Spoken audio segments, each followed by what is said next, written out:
नमस्कार, आपके साथ मैं हूं मुस्कान नागदा। आप देख रहे हैं हिंदुस्तान मेल न्यूज। अब होगी मुद्दों की बात सच के साथ। इंदौर नगर निगम के अधिकारी कर्मचारियों की देर लेट लतीफी का दौर लगातार जारी है, जिसको लेकर आज महापौर के सख्त तेवर देखने को मिले, जहां पर महापौर ने अधिकारी कर्मचारियों को अल्टीमेटम देकर आखिरी वार्निंग दी। दरअसल नगर निगम के अधिकारी कर्मचारियों की लेट लतीफी की शिकायत कई बार निगम आला अधिकारियों और महापौर को मिल चुकी है।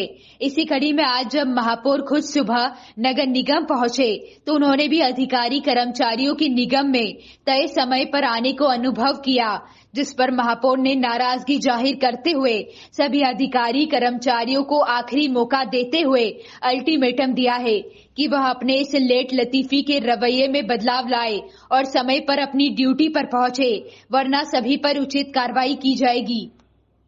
साथ ही आज मैं खुद भी नगर निगम सवा 10 बजे पहुंचा था और जो लोग भी नगर निगम में समय से नहीं आ रहे हैं, टाइम टेबल का पालन नहीं कर रहे हैं, वो ये ध्यान रखें कि नगर निगम में ऑफिस आवर्स का सख्ती से पालन करें। जो लोग आने वाले समय में समय पे नहीं आते हुए पाए जाएंगे, उनके खिलाफ कार्रवाई की जाएगी। इंदौर शहर में जस्ट कबड्डी लीग का आयोजन होने जा रहा है। यह 15 दिवसीय आयोजन रहेगा, जिसमें लगभग 115 खिलाड़ी भाग लेंगे। वहीं विजेता के लिए इनाम राशि रखी गई है। जस्ट कबड्डी लीग में मध्य प्रदेश से ही नहीं बल्कि पूरे देश से खिलाड़ी भाग लेंगे। कुछ खिलाड़ी इसमें विदेश से भी हिस्सा लेने इंदौर आ रहे हैं।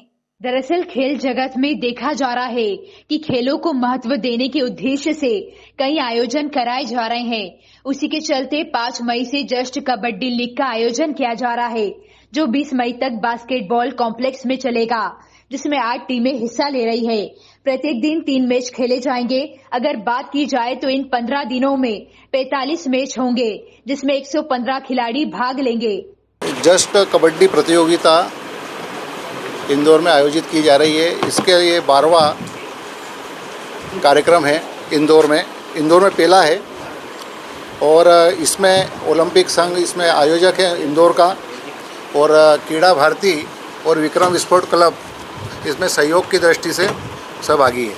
इसके अंदर 8 टीमें भाग ले रही है और बास्केटबॉल स्टेडियम में ये कार्यक्रम आयोजित किया जा रहा है। ये 15 दिन का आयोजन है। आज 5 तारीख से प्रारंभ होकर 20 तारीख तक ये प्रारंभ रहेगा। इंदौर के विभिन्न थाना क्षेत्र में लगातार चोरी की वारदात बढ़ती हुई नजर आ रही है। इसी के तहत एरोड्रम थाना क्षेत्र में पिछले दिनों एक ही रात में कई चोरी की वारदात को चोरों ने अंजाम दिया था, जिसको लेकर पुलिस ने सीसीटीवी के आधार पर 2 चोरों को पकड़कर चोरी का माल बरामद किया है। तो वहीं पूछताछ में खुलासा हुआ है कि चोर पार्टी वियर कपड़े पहनकर चोरी की वारदात को अंजाम देते थे। VO3। दरअसल शहर के विभिन्न थाना क्षेत्रों में चोरी की वारदातें लगातार सामने आ रही है और इसी तारतम्य में 26 और 27 की रात्रि में एरोड्रम थाना क्षेत्र की श्री लक्ष्मी नगर और परमहंस नगर में अज्ञात बदमाशों द्वारा 3 घरों में चोरी की वारदात को अंजाम दिया गया था। पुलिस द्वारा फरियादियों की शिकायत के आधार पर चोरों की तलाश शुरू की गई थी, जिसमें आसपास लगे तमाम सीसीटीवी खंगाले गए तो 2 बदमाश सजे धजे पार्टी वियर कपड़ों में चोरी की वारदात को अंजाम देने के बाद जाते हुए नजर आए थे। इसी के आधार पर आकाश परिहार संजय खुशवाह को पकड़ा गया है। पूरे मामले को लेकर डीसीपी आदित्य मिश्रा द्वारा बताया गया कि चोर नए कपड़े इसलिए पहनते थे कि कोई पुलिसकर्मी इन पर शक न कर सके और यह वारदात को अंजाम देकर फरार हो जाया करते थे। फिलहाल पकड़ाए दोनों ही चोरों से विभिन्न चोरी और आपराधिक घटनाओं को लेकर पूछताछ की जा रही है। इसमें एरोड्रम थाना क्षेत्र में 4 से 5 दिन पहले एक और 2 आजू बाजू की कॉलोनी में 3 घटनाएं हुई थी गृहभेदन की और चोरी की। तो संभवतः में ऐसा लगा था कि कोई गैंग है जिसने एक ही दिन में ये तीनों वारदातें की हैं।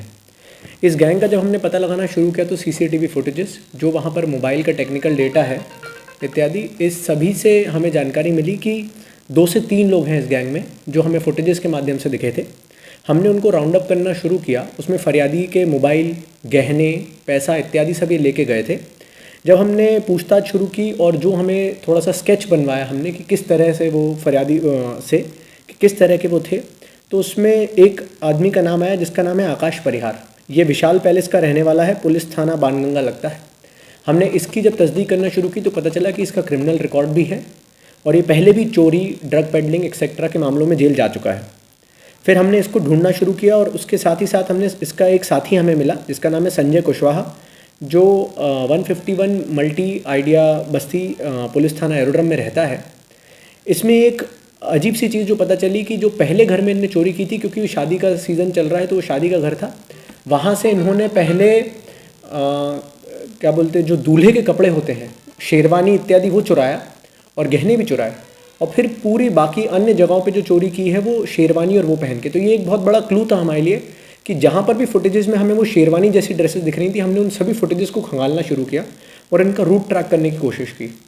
जब इनसे पूछताछ में पता चला है कि क्यों इन्होंने शेरवानी चुराई, तो इनका कहना है कि इनको ऐसा लगा था कि रात में अगर पेट्रोलिंग करते वक्त कोई पुलिस वाहन इनको मिलता है या पकड़ लेता है तो उसके पास इनके पास एक बहाना रहता है कि हम शादी से आ रहे हैं, ऐसा ये उनकी मंशा थी। तो इसमें एक जो अजीब सी चीज़ सामने आई है वो यही थी कि इन्होंने शेरवानी और कपड़े भी बहुत सारे चोरी किए। इंदौर में एक संस्था द्वारा महिला प्रोफेसरों, डॉक्टरों, वकीलों सहित सामाजिक व राजनीतिक क्षेत्र में काम करने वाली बहनों के लिए मूवी का विशेष शो आयोजित किया है। शुक्रवार को इंदौर के एरोड्रम क्षेत्र में इन महिलाओं को मूवी का शो दिखाया जाएगा। संस्था प्रमुख दीपक जैन टीनू ने बताया कि द केरला स्टोरी का फर्स्ट शो महिलाओं के लिए बुक किया गया है। फिल्म में तर्क, तथ्य और प्रमाण के आधार पर एक कहानी को बुना गया है। युवाओं की संवेदनशील उम्र और परिपक्वता का फायदा उठाकर यदि कोई विचारधारा काम कर रही है तो उससे कैसे बचा जाए, अब यह भी जानना, समझना और परखना बहुत जरूरी है। यह फिल्म केरल की 32,000 महिलाओं की कहानी है। उन्होंने बताया, धर्म परिवर्तन के लिए दबाव प्रबंधन को बेनकाब करना, योजनाबद्ध षड्यंत्र को उजागर करना और सोची समझी साजिश के खिलाफ जागरूकता के उद्देश्य से इस फिल्म का विशेष शो आयोजित किया जा रहा है। इंदौर के प्रभारी और प्रदेश के गृह मंत्री डॉक्टर नरोत्तम मिश्रा कार्यक्रमों में शामिल होने के उद्देश्य से इंदौर आए, जहां पर उन्होंने प्रदेश के वर्तमान मुद्दों को लेकर मीडिया से चर्चा की। इस दौरान डॉक्टर नरोत्तम मिश्रा ने कमलनाथ और कांग्रेस नेताओं पर तंज कसते हुए कहा कि कांग्रेस हमेशा से ही तुष्टीकरण की राजनीति करती आई है। वहीं पूर्व मंत्री दीपक जोशी को लेकर उन्होंने मीडिया से चर्चा की। इंदौर पहुंचे गृह मंत्री डॉक्टर नरोत्तम मिश्रा ने विभिन्न मुद्दों को लेकर मीडिया से चर्चा की, जहां पर उन्होंने कांग्रेस और कमलनाथ को लेकर कहा कि कांग्रेस पार्टी तुष्टीकरण की राजनीति करती है। दिग्विजय सिंह तुष्टीकरण की राजनीति के मास्टर है। वहीं कमलनाथ के बयान पर उन्होंने कहा कि बजरंग दल की तुलना पीएफआई से करना गलत है। बजरंग दल ने कोरोना काल में सेवा कार्य किए, रक्तदान किया और सर्वाधिक कैंप लगाए। इस दौरान भाजपा के वरिष्ठ नेताओं की नाराजगी पर उन्होंने कहा कि कांग्रेस के अंदर ये नेता खप नहीं सकते। सरताज सिंह और रामकृष्ण कुसुमरिया जी जैसे नेता वापस आए हैं। दीपक जोशी मेरे साथी है और वैचारिक पृष्ठभूमि काफी मजबूत है। कांग्रेस पार्टी ये तुष्टीकरण की राजनीति जो करती है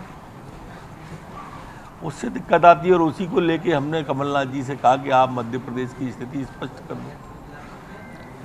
उनने उंगली अपने भाई की तरफ, दिग्विजय सिंह की तरफ कर दी। अब वो तो तुष्टीकरण के मास्टर हैं, जो जाकिर नाइक को शांति दूत कहते हो, ओसामा जी कहते हो, जो बटाला हाउस पर आंसू आते हो, जो मध्य प्रदेश में खरगोन दंगे की मस्जिद पे दंगा भड़क जाए इसके लिए दूसरी मस्जिद का फोटो भगवा झंडे का लगा देते हो, ऐसे व्यक्ति की तरफ जब उंगली उठती है तो इनकी नीयत और निष्ठा पर उंगली उठ जाती है। और इसलिए मैंने कहा कि मध्य प्रदेश के अंदर आपको अपनी स्थिति स्पष्ट करना चाहिए। ऐसी ही खास खबरों के लिए हमारे साथ बने रहिए। हिंदुस्तान मेल न्यूज पर हमारे चैनल को सब्सक्राइब जरूर करिएगा।